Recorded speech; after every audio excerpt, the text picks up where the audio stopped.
Um, Good evening, everyone. This is Mike Sarnowski with Special Olympics Maryland. As I mentioned a couple of minutes ago, Melissa Anger is on the phone. However, she has laryngitis and has a big two-day basketball tournament this weekend, and so we're going to see if we can't make it so that she does not have to speak or speaks as little as she needs to so that she can preserve her voice for the weekend.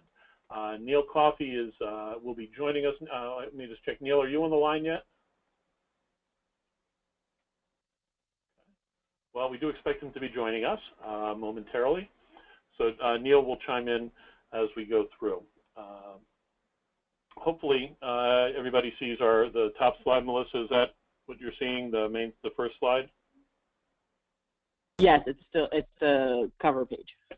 Okay, I have two screens and just want to make sure the right one's showing. So, as I mentioned just before we started, we have a new audio system for our webinars that actually makes recording them and managing them somewhat easier. But it does mean folks come in with their phones muted. We certainly do want to get your questions and your comments and such, but to do it, it's just a little bit different. All of you should see a control panel on your desktop with your webinar. If you have a question or a comment, there's two ways that you can contribute to them. One, you can go to the question box and just type your question in. Melissa will be, since she can't speak or not speak much, she'll handle answering some questions, but then also, if need be, she'll break that rule and read your question out for the group. And we'll try to get you an answer that way. The other option is also on that control panel. You should see a little symbol that has a thing that looks like you're raising, or that has your hand. That's exactly what it's called. It's raising your hand, and a little thing will pop up on Melissa's screen, and that will signal to her that you have a question to ask, and she will find the right moment to ask us to pause, and she'll unmute your phone and you can ask your question. So that said, let's dive right in. And let me check one more time if Neil's joined us as yet. I'm here, Mike. Great, okay. So we'll go through, we're going to go through some administration, some deadlines, coach requirements and such. The venue for the summer games, of course, we'll be using lots of venues throughout the season. Neil will cover the events and the order of events. There's a couple new rules, and actually get your input on a couple events that have been added to the rules. For those of you who don't know, the 2016 rules from Special Olympics Incorporated or International were issued or released in August, so after our summer games, but they are the new rules, so we'll be looking at them here. Luckily for aquatics, there's only a handful. And actually one of them is that it's no longer called aquatics, it's now called swimming. We'll talk through the qualifiers that are available, some resources, and so on down the line. Sorry. Moving ahead, just a reminder, everyone I hope is aware of this, but no athlete or volunteer can participate in any way in Special Olympics without a current medical form, or if they're a volunteer application. That does mean that if an athlete or a volunteer or unified partner who is a type of volunteer attends your program and they don't have an up-to-date medical or an up-to-date volunteer application, they cannot participate. There's no grace period of, well, you can swim for the first two practices and then you have to get your medical in. You can't even swim for the first practice and get your medical in. They have to have the medical valid and ready to go at the beginning of the season before they get in. And this applies to all sports, it's not just swimming. There's no change, there's nothing new with that. So that said, we point that out because there may be a little bit of confusion with one of the things that's on here. So these are the deadlines for all Summer Games sports for 2017. Those of you who get the bi-weekly area memo have seen these dates numerous times, and sharing them here with you. One of the key things to remember here is that the date that is showing is the date by which the information actually needs to be in either our computer system at headquarters or that's known as GMS, or if it's a paperwork or form, that form needs to be at headquarters. Since all of these things you need to do through someone in your county. Most of you as coaches don't have access to GMS. Some of you I know do GMS for your county, but for those of you who don't, you're going to need to work out with whoever handles that for your county to get the information to them to make sure that they have the time to get it in to the system. If the training registration is due by April 20th, talk to whoever's handling that for you for your county. If you don't know who it is, contact your area director or your sport coordinator in your county, and they can tell you. It's quite possible that that person may need it a week or more earlier than that date. So make sure you work it out with them. It's grossly unfair to that volunteer for you to give it to them on the deadline and expect them to turn it around unless you've made that arrangement with them in advance, of course. So 4 different deadlines that apply to aquatics. The first one, the training registration deadline, and none of this is new. Any of you have been around, this is the same type of thing that we've done every year. But the training registration deadline is the date by which everyone who is participating in your training program needs to be registered in GMS. That's all your athletes, all your coaches, all your unified partners, all your volunteers, so on down the line. And that establishes the roster of participants or individuals who are eligible to potentially go or participate at summer games. You can certainly add additional folks after that time, assuming you have the spacing and the capacity in your program to do so. And they certainly should get added into GMS. We need to get everybody listed in there who does participate in any way in your program. But if they're added after April 20th, they just wouldn't be eligible for summer games. And that happens all the time. Many of you know that I, as a volunteer, put a volunteer hat on, I still coach track and field as well as soccer.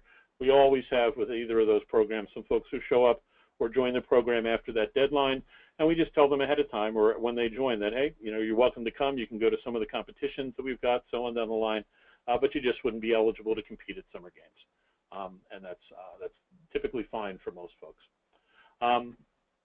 So after that deadline, as I mentioned, no one can participate without a medical, but we also recognize that you may have athletes show up on the first day of practice and have their new medical in hand, or whenever their first practices that they've got, or they may have a medical that's good, but it expires during the season, and they may give you a replacement medical. So we give you, that's roughly 10 days or a little more after the, actually it's about 2 weeks after the training registration deadline to get in any outstanding medicals or volunteer forms. And by that date, every athlete needs to have their medical in, and that medical needs to be valid through June 11th, which is the last day of summer games. So just if their medical expires, June 1st, you still need to get that new medical in that's good through summer games in no later than May 4th. We aren't allowing medicals or any forms to expire mid-season and get replaced at that point. For all coaches, partners, volunteers, anybody who else, non-athlete who's involved with your program, they need to have their volunteer application and their protective behavior certification, again, valid through summer games, in by that date. All coaches, that's head coaches as well as assistant coaches, need to have their concussion certification completed and submitted to headquarters by that date. And then all coaches, their coach certification needs to be, their sports certification needs to be done by that date. We talked about the sports certification for several years, and it's kicking in for all coaches now. We had given you plenty of warning on that for the last year or more that it was likely to start coming in. So again, all that needs to be taken care of by May 4th. We have on another slide somewhere here, I believe, that by the end of March, we will send out to coaches who participated in last year's summer games sports their status, and we'll provide that also to the area leaders so that you can at least have a sense of that. And of course, if you do have people registered already for those summer game sports or for aquatics or swimming, I'm sorry, oops, haven't gotten used to the new term. By the time we pull that list, we'll include the folks that are in for this year as well. So you've got the registration and you got the forms in. The competition registration deadline is May 22nd. That's the date by which all athletes and Unified partners, everybody who is competing, needs to be in their competitive events, and they need to have an entry score for that competitive event. In addition, they need to be on teams as well. If they're in a relay team, that team needs to be created in GMS. I'm not going to go through how you do that. Your GMS person has been trained on that, but that's the date by which all that needs to be in. You can certainly get it in sooner than that. In addition, if anybody here is a GMS person, just a second, we can talk you through how to request us to advance individuals from competition so you're not entering things in 2 or 3 times. Melissa, it sounds like you have a question. Yes, we have Sean Lloyd raised his question about something that you said, raised his hand about something that you said. So okay. I'm going to unmute his phone. Sean, go ahead. You should be able to talk. Where can I find the protective behaviors so I can pass it on to the people that need it? What you can do is you can, if you can wait just a moment, that's about 1 or 2 slides after this, or it might, we'll have all the stuff for that that we'll cover later tonight. Okay, thank you. As the link, same thing goes for the concussion. So we'll show that to you. I forget exactly where it is in the deck. Here it's for different sports. We put it at different places. But great question. Glad that you're anticipating that. So I should also say with that, your person in your county who has access to GMS, or the people who have access to GMS, can also look up and see what the status is of anybody in your county as well in terms of all that stuff. So anyway, so again, the competition registration deadline is May 22nd. And then because we know for both swimming and for athletics, there's still competitions going on. Folks could have their have submitted a score well before the May 22nd deadline for competition, but they may get some additional competition time in after that. So you have until May 30th to get in any updates, any improvements on their score, on your scores for that. That is important to get in because we do have what we call a maximum effort rule. An athlete who performs, or a relay team that performs significantly better than what their entry score was, could potentially be disqualified for that. We're not going to go into the details on that tonight, but bottom line is you should have your best score for your athletes in. So if you do have a score improvement, you can get that by May 30th. That's when that needs to be sent in to us. Your GMS people will actually be locked out of making changes to their data, so you'll just send it into a designated individual at our headquarters, typically your regional sports director, and they'll take care of updating that score. Anyway, so going ahead. Hey, Mike, we have another question, or another raised hand. Scott, go ahead. With regard to the coaching certification for a specific sport, do the assistant coaches also have to have that? Anybody? Is that what I'm reading? Yes, anybody who is a coach now needs to do that. Okay. Yes. Thank you. We phased that in. I mean, the real rule is that all coaches do that. For the last 3 years or so, we phased it in with head coaches only, and we'll be doing it for all coaches. As we mentioned at another webinar, how closely we police that particular one, all the forms, I guarantee you, we'll be policing very tightly. Here we do have some wiggle room if there's a special situation. I don't want to give you a door that everybody's going to drive a truck through here in terms of some leeway. But if there's a special situation, talk to us and we can see what we can do. So anyway, moving along, because I want to be sure we don't go longer than the hour. So again, this just reminds you to talk to your area leadership about stuff.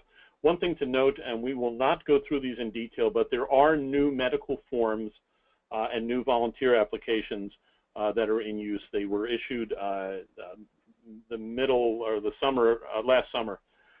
We have copies of those in the resource or the reference section in the slide deck that you'll get either tonight or tomorrow with the link to the recording Any new medicals, any new volunteer applications should be using the new form. Your folks who have existing medicals that are still good do not need to replace them, but any new ones coming in, need to be using the new forms. Coach requirements, just as a reminder, this kind of summarizes what I just spoke through. But for all your coaches, they need to have their Class A or their volunteer screening, which all of them, that's the standard volunteer screening that you do. The protective behaviors, the concussion training, and their sports certification, all of which are valid for 3 years. And as a reminder, your unified partners and any other volunteers need to have the first 2 items there. They need to have the Class A volunteer screening as well as the protective behaviors. It's not going to hurt for them to do the concussion training, but it's just not a requirement. It's also not going to hurt them to do the coach sports certification, but the concussion training is completely free, and it's kind of interesting and entertaining if you haven't seen it yet. So here, this goes through the concussion training. I'm not going to read it to you. Bottom line is we recommend using the CDC, Center for Disease Control, heads-up concussion training. It takes about 30 minutes. It's free. There's the link. You go through and then just send in, you basically imprint or save a PDF certificate, and you just send it in to coaches@somd.org. Again, you will get this slide deck with either later tonight or tomorrow with this information on it. We'll also include that when we send it out for anybody who doesn't have concussion. Should also note, given when this was started, the concussion training, no one who's done it already should be expiring. I think we've got another year before anybody's concussion certification will be expiring. So if you've done it already, you're definitely good through this year. For protective behaviors, this answers Sean's question. Again, this is required. We do need it for all volunteers. There's the link. It takes about 10 minutes. It's pretty quick and simple. In theory, we get information on this that you've completed it. We have found over the last several weeks that several people have indicated that they've completed it, but we don't have any record of it. So what we recommend is you get a little email that confirms that you've completed it. Just forward it on to Rachel Maddock or at rmaddock@somd.org, and that's just kind of a little extra coverage, if you will, to make sure that it comes in. But it's pretty quick, it's pretty simple, and you just need to do it every 3 years. I know that this is kind of bureaucratic. I apologize for that, but with any organization, and particularly any organization that works with at-risk populations, we need to be careful, and this really protects you as a coach and our insurance. So anyway, now going in, that for the most part, other than us flying through, you seeing the copies of the medicals, the new medicals, that should handle most of the paperwork. So hopefully everybody's familiar, or who at least if you were with us last year, we are over at Loyola Blakefield again this year. We would certainly like to get your feedback on that, not at the moment. Don't everybody start flying in with hands raised. But after this year, we should once again have access to, excuse me, the pool at Burdick Hall, and we need to look at whether we want to have aquatics there or see if we continue the partnership or the relationship with Loyola Blakefield. There's certain benefits and such. One of the challenges, not that it's insurmountable by any means, is the use of Loyola Blakefield is a bit more expensive than the use of the pool at Burdick. But as we go through the season, and particularly at summer games, let us know your thoughts. And again, we'll be looking at, but at 2017, we will be at Loyola Blakefield, and we can look at 2018 at that time or shortly thereafter. For those of you who aren't familiar, the pool deck itself is huge. It's beautiful. The staging area, I know that we were kind of working through it and how to use it and traffic flow last year. I think by Sunday, things worked out pretty well. But we'll talk more about that and parking and some of the other issues and challenges that we had when we get to the pre-competition webinar. We just wanted to remind folks that this is where we'll be. I should also note that the details are on another slide. but this is also the location of a coach training that's being held on Sunday, this coming Sunday. I think Rob Dobry and Matt McMullen, or I forget Matt's last name, at Loyola Blakefield will be doing a coaches training on Sunday. But we'll have a couple more details. I know we've got, I think, a dozen or so folks already signed up for that. So swimming, Neil, did you want to talk through this?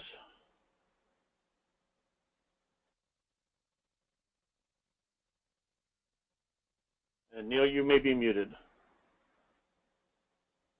Sorry, I hit the wrong button. I took it off the speaker and didn't unmute. So, do you want to talk about the entries process, Mike, and I'll go over the order of events? Okay, that's fine. Entries process hasn't changed since last year. To be eligible to compete at summer games, there's another slide that also goes into this a little bit more. They need to participate in at least 2 qualifying swimming competitions, one of which, as we'll note elsewhere, needs to be a multi-county event. I don't think anybody's had really any issue with that. There are several opportunities for that, but one could potentially be an in-house qualifier, if you will. All of them need to be sanctioned. It's a simple process. Your area leaders know how to go through that, but you do need to go to at least 2. Athletes can enter in up to 4 events. That's 3 individual events and 1 relay, or 2 individual events and 2 relays. Of course, the relays, they can't be on 2 relay teams within the same event. Same thing would go for the unified partners as well. They can't be on 2 relay teams within the same event. If there are special circumstances, such as variations on stroke or other things like that, they need to be legitimate. And some examples there, exception to a standard stroke. We do want to know if the athlete will need to use a lift or needs to have an external lane. This is not for convenience. This is based on an actual need. So please be judicious in asking that. We may follow up and ask some questions in some cases if need be. If you do need that type of thing, your area's GMS manager will need to put them in. There's a comments field for each of their competitive events, and they will need to put them in that, the note of that in the comments field for each event. We'll give them reminders on doing that. And like I say, before it's approved, or just putting the note in there doesn't necessarily mean that it's definitely okayed, but we'll follow up if we need to. So as it's noted there, don't just assume that because an athlete has always had this accommodation in the past that everybody just knows they need it. It needs to be noted in there so that the folks on the deck can actually keep track of it. And if I can add something to that, Mike, we rely heavily on those comments. One of the things that we do when we prepare the division and lane assignment information is out of fairness, we will block out the individual athletes' names. So we're not looking to see, this person had a visual impairment, needs this person needs a lift, unless it's in that comments, because we don't know the names of the individuals when we're preparing the division and lane assignment. So it is critical that it be there, because otherwise we show up on Saturday and we have coaches coming to us and saying, I need this and I need that. And at that point, the pool's already set, the meet's already ready to go, and it's not fair to anyone to expect a change, but it's also not fair to the athlete that information wasn't entered in the first place. So let's make sure that information be there. Yeah, and I should note, if folks don't realize that those comments, what's put in there, unless we delete them because we were determined not to be legitimate, but those comments actually print out on the heat sheets that are used on the deck. So it is absolutely essential that they be on there. Hey, Mike, we actually have another question. Raised hand. Sean, go ahead. I had a question in circumstances, because my athletes have run into it in the past.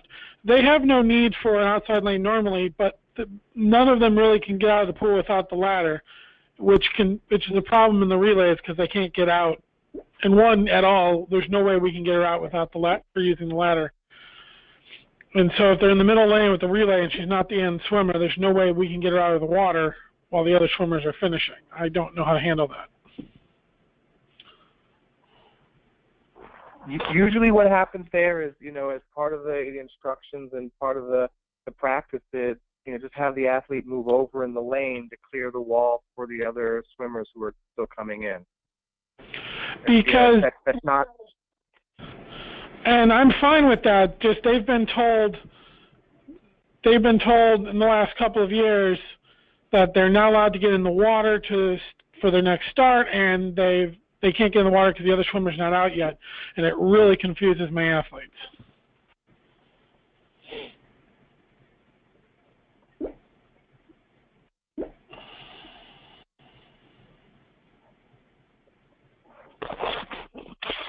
I think that getting in the water, you can do that in anticipation of the next. Let the athlete starting from if the athlete is not starting from the blocks, then you can get in the water in anticipation of that person coming in. Obviously you need to pay attention to the touch and then the release of the next swimmer. But right, it's the people on the deck keep stopping them from doing it. Somebody on the deck tells them they can't get in the water. We'll address that with the volunteers on the pool deck. Thank you. We actually have one more question. Carl, go ahead. Yeah, I just wanted to get a clarification on the eligibility part. You had said that they have to have 2 qualifying swimming competitions. Does that have to be 2 individual swimming competitions, or can it be a individual and a relay to qualify for the 2 events? They need to be at 2 separate events. So that would be 2 different days if that's the easiest way to look at it. Going to a swim meet, I'm making this up. I don't know where your athletes are entered, but it could be going to the Loyola swim meet and then going to one that's hosted by Prince George's County. Oh, okay, I got you. I was a little confused for the eligibility part. I'm okay now. Okay. I'm clear. Yeah. So, okay. Okay. Great. Moving ahead. Neil, we're at the event slide. Okay. Listed in front of you on the first slide are all the events that we add or that we are offering. There are some additional events, and Mike, do you want to talk about that? There's 2 additional events that we found out about recently. Actually, we'll touch on that in I think it's 2 slides where we can get their feedback. Okay, that's wonderful because that's what I wanted us to do tonight.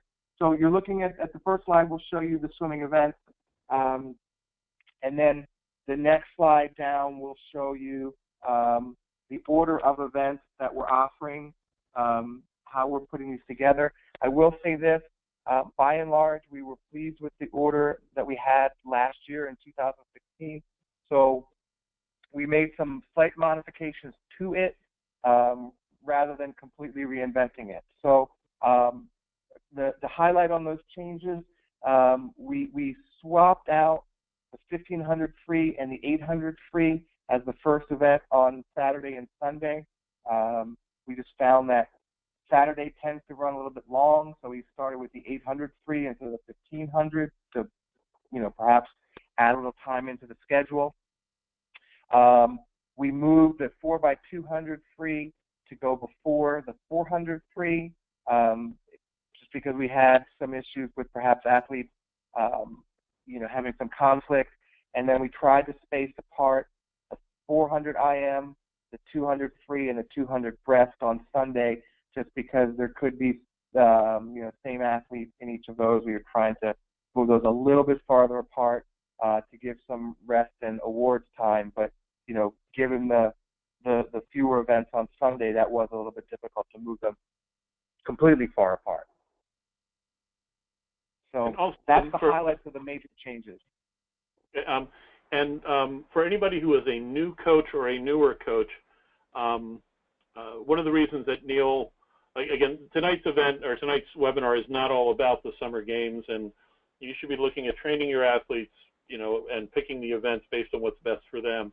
But Neil, do you want to mention how this is helpful in terms of figuring out what events to enter them in at summer games for anybody who's eligible? Absolutely, Mike. I mean, that's a really good point. You know, one of the reasons why we want everyone to have this order of events well in advance is, like Mike is saying, if you know an athlete is going to swim certain events, you can take a look at this order and see, wow, you know, everything he or she is going to be in will happen Saturday morning, or it's all going to happen Saturday afternoon. So this kind of allows you to a little bit more strategically place, you know, the athletes and events that might be a little bit more distant apart. You know, it might have multiple days.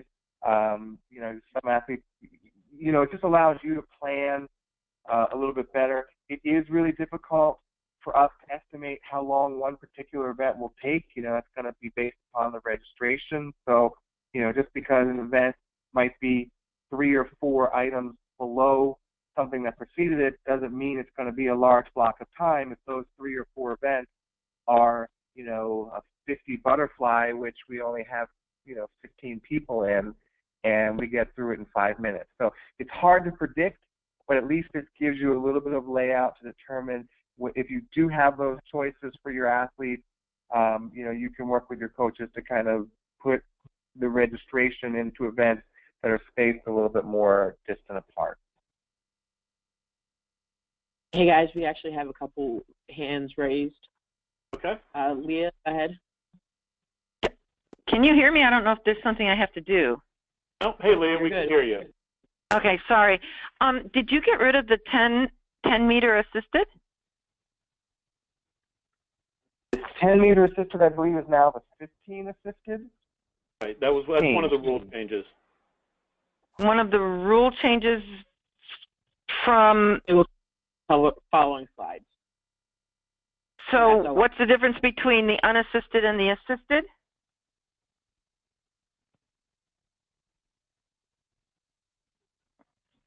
Hello? Yeah, Neil, I need to defer to you on that. What's the difference between the 15 unassisted and the 15 assisted? It's whether you have someone in the water and not in the water with the athlete.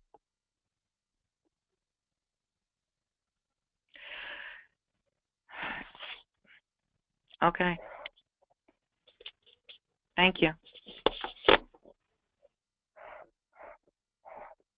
All right, Brenna. Oops. Brenna, hold on. Okay. Okay, Brenna, you should be able to speak now.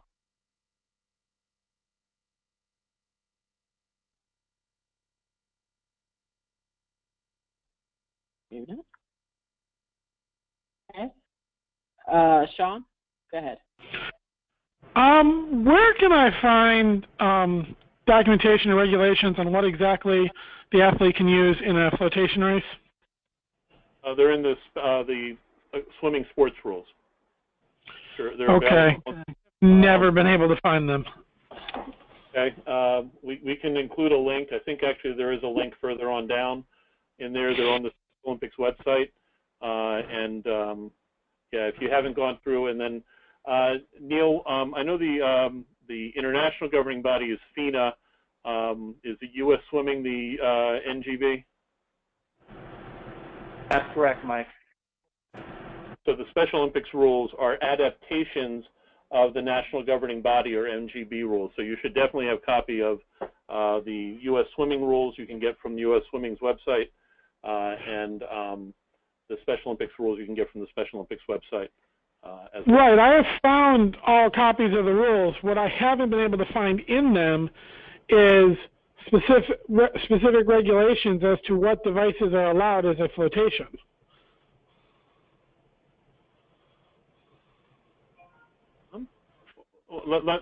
Sean, we'll have to look at that and see. I'm almost certain that's in the Special Olympics rules. Okay. We'll check into that. I'll tell you what, for the moment, let's go ahead. Whoops. I'm going to jump ahead and then we'll come back to this rule reminder because we've talked through the rule changes a couple times and rather than keeping it waiting. So just so the folks know, we have Special Olympics International usually releases rule changes in like early March timeframe. In 2016, for whatever reason, and it's every 2 years that their new rules come out. For whatever reason, they released the changes for 2016 in August for all the sports at once. So there were, I think, a total of 3 rule changes, or groups of rule changes, if you will, for what was known as aquatics. One, as you've noticed over here, was that it's changed to swimming. Another, which doesn't really affect us because we've always been doing this, or not always, but for the last many years have been doing that. It actually makes it a rule about marking the bib number, or the number for the athlete on their upper arm in permanent marker. Again, we've been doing that for years. The other was it eliminated the 10-meter assisted swim and replaced it with a 15-meter assisted swim. Not sure about the rationale other than, I mean, I would be guessing as to exactly why they made that change. The other was they added 2 new events, the 25-meter kickboard and the 25-meter assisted swim. So, Neil, do you want to talk about those and what feedback you want to get from folks? Yeah, absolutely. I mean, we want to get a sense from you all if there is any interest in these new events. We know that, you know, the training season has already begun. We are happy to offer them, but before we insert them into the schedule, we just wanted to get a sense of the interest, you know, because if these are going to be really well-subscribed events, meaning a large number of athletes, we don't want to kind of shoehorn them in to an already busy schedule. So we kind of want to figure out the best place to strategically place them, but that would be based upon the interest level of the area program. So that would be, if we can, doesn't necessarily have to be tonight, but, you know, sooner the better. If we get a sense of numbers from areas of how many athletes you think would be interested in these events, we can then determine when to place them in the schedule. Actually, I'll tell you what we can do. I apologize to Brenna and Carl and Leah who have their hands up at the moment. I'm going to put all the hands down. And if you could, if you are interested in us adding, and let's just assume both of those events, because there's so many variations. If you are interested in us adding these 2 new events into the schedule for 2017 summer games, you can certainly train your athletes in these and offer them locally as well. But to add them in there, if you could raise your hand, that'll give us a quick visual of what we've got and interest. So just raise it and keep it up. Some folks have turned it on and turned it off. So just click on the, if you're interested. Okay. I see about 6 or 7 out of the 25 folks. So there's some interest. Okay. We can do a more formal thing, but at least that's kind of a finger in the wind to get a sense of what the interest is. And folks, I'm going to go ahead and lower the hands again so that now any further questions, you can raise your hand and Melissa will know that that means that you have a question. So, hey, Neil, we actually had someone ask a question on the question portion about the 200, about the order of events. The 200-meter free is listed twice, once on Saturday and once on Sunday. It's a Sunday event. Sorry, it should not have been on the Saturday list. Okay, thank you. Right now it's listed as the 3rd event down on Saturday. Right, so we'll get rid of that. Okay. And Melissa, can you make a note to change that in the slides before we send the slides out to folks then? Yes, I can do that. Okay. Then other rules reminders, just for folks. Again, use the rules. Know the proper stroke standards. They are in the rules. For competition setup, and this applies to any competitions that you're hosting, even in-house competitions, and these are Special Olympics rules for the safety of your athletes, and that you need to adhere to them. One is that there should be at least 1 observer for every 2 swimmers during the competition. They specifically say for any swimmers who have seizures, but in the rules, but they really should be 1 for every 2 swimmers in the competition. Lifeguards, you must have at least 1 lifeguard for every 25 swimmers in the water. That lifeguard can have no other responsibility at the event other than being a lifeguard. and they must have their current lifeguard certificate, CPR certificate, and first aid certificate. Starting line needs to be marked. Again, you can read through the rest of those there. The other note, but I mean the key thing is that safety. And also refer to that last bullet there, refer to the Special Olympics rules for required emergency procedures. They go into a little bit of detail in there. I'm not sure when those were added in, but they aren't new. But having a written documented procedure, and you should do this for your training program, quite frankly, as well, but it's specifically for a competition. But exactly what will happen and how you will handle any kind of an emergency procedure or emergency situation so that you're not making it up when you're there. So please do follow that and go through all that. The other is relays with it. This was a change in 2015 that this is about alternates for relay teams. You can enter alternates for relay teams. They should be slower than the athletes that they would be replacing. Keep in mind, if you put somebody faster in, and that team could be disqualified using under the maximum effort rule. If they swim faster, whatever the cutoff happens to be, I think it's typically about 25% that we use faster than what their entry score was. There is timing. We'll go in terms of when you can submit an alternate. We'll go over that when it comes time for the competition, pre-competition webinar. And typically what we do is you can register alternates for an event in there, and you can use them for any of your teams so that you can, if you're doing the 4x25, let's just keep it as a traditional 4x25. If you have 2 or 3 alternates, they're there and available for any of your relay teams to be used, again, following all the other procedures there. So it's the same process that we use for track, and same process we use at snowshoe as well. For any event where we have relays, we use that same basic process of having them in there.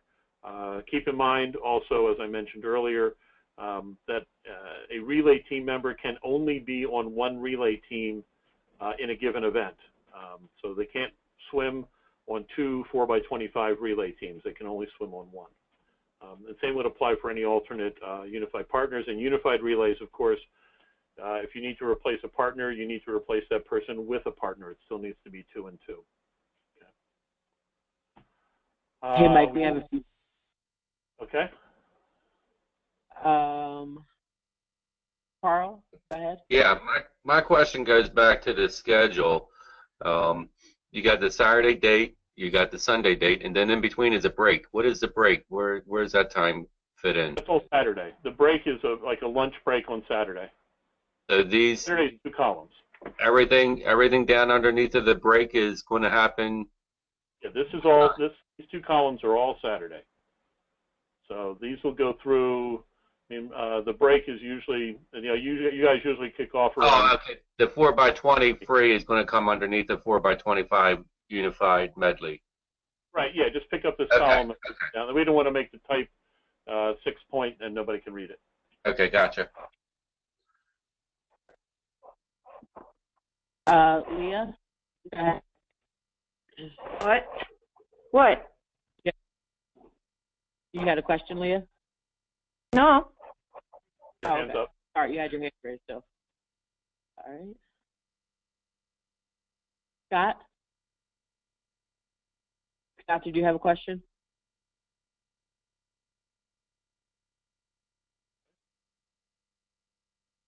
Okay. All right. It looked like Sean had a question, but I can't unmute him. Okay. Oh, go ahead, Mike. Okay. So through that. I can unmute myself. Okay. This is Sean. Okay. It's a question about the bib numbers. Is there regulation as to which arm they go on? Actually, the regulation is both arms. Okay, thank you. Sure. I mean, even, I'm not sure whether, Neil, do you guys do both arms or just pick one? But the rule actually We says usually both. pick one, but you know what? We should do both. Better idea. I just asked because last year one of my athletes got flat because the arm we picked was not the arm the volunteer was looking for it on.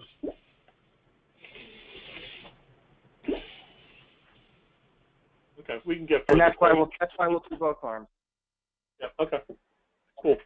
Not going to read through this just as because actually a lot of it has to do with cheerleading and softball. This is a generic slide for all summer sports. But just as a reminder, to qualify for the state tournament, you need to meet all the registrations and deadlines, including getting your forms in. You need to have the coach certifications taken care of, and then a minimum of 2 sanctioned qualifiers. As I noted before, one of those needs to be a multi-area qualifier. The other, I mean, ideally, again, this is me speaking as a coach, but also as a representative of Special Olympics. You should have your folks doing as many competitions as you can fit into the calendar and into the schedule. With track, again, as a track coach, we try to get our folks out to at least 4 or 5 competitions during the season, even hosting some in-house ones, as they're called, when we need to. But the minimum is at least 1 multi-area qualifier and at least 1 other qualifier. I would recommend a multi-area one, but if you need to do a single one just within your area, that's fine too. But again, you're really doing, it's better for your athletes to get as much competition experience. Plus, quite frankly, it's a heck of a lot more fun for them during the season. Also, that said, as noted at the last, exceptions are rare. Particularly with a sport such as swimming as opposed to the outdoor sports. We have more exceptions requested for softball and track and bocce because of rainouts depending upon the season. Last year was particularly bad as far as events getting rained out. But if there is a unique situation, you can request some type of an exception that needs to come from your area director. And I'll tell you up front, the first question that you're going to get asked is, what have you done to get the second, a second qualifier in or a second competition in? You know, you need to potentially put a little effort in on that. And I'm not saying any of you individually wouldn't do that, but we do get some requests in of, you know, it's May 1st and my second qualifier got canceled. I want an exception. Well, you know, you've got 5-6 weeks there to schedule something else. And I'm not kidding, that's happened, that people have asked that. You've got 5 or 6 weeks to do something about that. And in those cases, those are not accepted. But some cases, there are truly unique situations. If that's the case, we certainly will consider it. Qualifiers, again, bottom line is you need to emulate. We say emulate the state level competition. That's not because the state level is be all and end all, but the state level does have, it follows the rules. It has officials, certified officials and judges, trained judges there. Athletes are in competition uniforms, so on down the line. That does not mean that you need to have all the pomp and circumstance that comes with the state level event. You don't need to have an opening ceremony. You can have the equivalent, I hate to keep going back to track, but there's some terminology there. We have what's called all-comers meets, which are bare bones. You show up, you have your competition, you leave. No awards, no lunch, no opening ceremony. Opening ceremony is get to your event, the gun's about to start, or in this case for you, it would be get ready for the first heat in the pool. That's fine, that counts, as long as you have your properly trained officials and so on down the line. You don't need to go through everything that actually makes, that's where the difficulty is in running some of the larger events, is all the extra stuff, not the competition itself. So that's totally fine to do events, even multi-area events, as bare bones. Totally fine. There is a sanction form that is required that needs to be signed or submitted by the area director. And really, there's some ways that we can simplify that. But we say at least 30 days in advance. We can make some exceptions to that if we need to. Bottom line, if you don't give us at least that much, you may not be able to, we may not be able to help you advertise it. In some cases, we can assist with some officials for some sports. I'm not sure what our availability to do that for aquatics is. The other is loaning of equipment and such. That becomes much more difficult and much tighter should we need to. These are the currently scheduled aquatics qualifiers that we know of. As the note is at the top, not all of them are open to everybody, but you have your contact information. Again, this is pulled from our sports calendar, which is sent out as a part of our biweekly area memo that goes out to area leaders. It's also posted on MySOMD and available for anybody. Coaches can get access to that, and you can download it on a regular basis that way. This is accurate. Melissa, this is as of this morning? Yes. I did receive an email from Pam in Montgomery County saying that they want to have a qualifier as well, just waiting on dates and the sanction form for that. Right. Okay. So once I get that, I'll send that out. Okay. So we'll add them. Again, the sports calendar is updated every 2 weeks, and we can have that available for you. So please, if you are planning on hosting one, and I would say some of these I think are done in an evening. I'm not sure which ones, but there's all sorts of options that are available. It doesn't have to be 200 athletes that you need to get into the pool. They can be various sizes as well. I should also say I don't know that it's the case on any of these or which ones it would be, but some are offered some events and not others. Some of the actual swimming events, but maybe not all the swimming events that are offered, and that can vary. Melissa, it looks like you had a question or a comment. I just received a question saying that the Montgomery qualifier is on May 20th. So I'll send that out as well. I'll update the sports calendar for that. Great. So just that simple. Other stuff here. So resources, we mentioned MySOMD. You can download stuff there. SpecialOlympics.org is where you can get the rules. Also, I noted at the beginning of the webinar that there is a coaches training school at Loyola Blakefield on Sunday. It's 9 a.m. to roughly 11. We weren't sure the exact conclusion, and there's still space, and you can register using that link here. I know Melissa has sent stuff out to coaches already on this, but should be a great event. Matt is I think he's the aquatics director or head coach at Loyola Blakefield, and Rob is Loyola. I'm sorry? He's the head swim coach at Loyola. Head swim coach.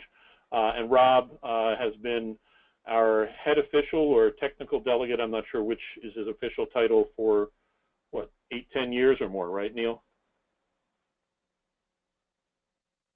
Yes, Mike. He's our meet official. He's been in that capacity for at least that long. Yeah. So questions, contacts here. As you notice, we're in the process of bringing on board 2 more regional sport directors, but there is a contact there. Danielle is excellent at getting the information or getting a question to whomever to get a response for you. And then I'm not going to go through these slides other than to show you, this is all in there, but this is the new medical form. It is 4 pages, so it's a little longer. This is the only page, this one in blue is the only page that the doctor needs to complete, the medical professional. It could be a doctor, and there's several others that are qualified to do that. There is another page. To date, I have not seen one of these used. This is I guess a 5th page, if you will, of the form. This is if the doctor needs to send a referral or have the athlete examined by another medical professional before they would sign off. Not saying that it's not used, not saying that you won't see it, but I have yet to see that being used. And that's not these forms match what we use for have to submit for USA Games and World Games and other events, and even with all of those, I've yet to see this used, so don't let that worry. It is now down. The release is a single signature for folks there. And then for the volunteer application, we've updated that so it's now only 2 pages. Note also up here, Social Security number is optional. It is not required. You can certainly put it in. If you'd like, it speeds things up a little bit, but it's certainly an option. And it is only 2 pages with a single signature there. And the one reminder with that is if someone is under the age of 18, if you are an adult completing it, you do need to provide a reference here. If they're 17 years or younger, they need to use the minor reference form, which is this 3rd page. This is in addition to those first 2 pages, not in place of. So if it's somebody who's under the age of 18, there are actually 3 sheets that they would turn in. And this one requires live signatures. So I think, I'm not going to go through all the rest of this. Hopefully everybody's familiar with most of this. There's the ASEP coach certification. So let me go back up to the questions. So that said, we have a couple minutes if there's any additional questions that we didn't touch on. Hey, Mike. Mike. Yeah. I did pull up the rules for swimming in regards to the equipment. So okay. If you want me to briefly discuss that. There's 2 sections, really. One, I don't think there's any issue. That's section 3.1.8. I don't think anybody has an issue with that, but I will read it in regards to equipment. No competitor shall be permitted to use or wear any device that may aid his or her speed, buoyancy, or endurance during a competition, with the exception of the flotation events. This would include such items as webbed gloves, flippers, fins, etc. Goggles may be worn by the swimmer. Now to the more important question, which I think was Sean's in regard to the assisted or the flotation events. That is also in the rules. That's under section 3.2 equipment, specifically 3.2.5. And that reads, for flotation events, each athlete is responsible for his or her own flotation device. The device must be of body wraparound type, such that if the athlete were to not be able to hold on to the device would still support the athlete with his or her face out of the water. Flotation devices such as inner tubes or floats that wrap around the arms are not acceptable for use at any time. So again, for reference, those are in the Special Olympics swimming rules. Under equipment, 3.2.5 is the rule for the flotation equipment. Thank you, Steve. For those of you who don't know, that's Steve Bennett. And Steve, even though I hired you, I don't remember exactly what your title is, but Steve oversees all of Summer Games and all of our multi-sport competitions and has decades worth of experience in Special Olympics. So, but are there any other questions? Melissa, anything typed in or anybody else with their hand up? Nope. Looks like we're good. Okay, great. So one last call, anybody? And okay, well, thank you very much for joining us. Thank you for spending about an hour with us this evening. We'll get this out. Hopefully many of you will be able to take advantage of the coaches training on Sunday at Loyola Blakefield. Again, I wish I could be there. I truly do wish I could be there, but we have a basketball tournament going on, so hopefully it'll go really well. If you haven't already been doing so, be sure to check the Special Olympics coverage for the World Winter Games that's going on ESPN2.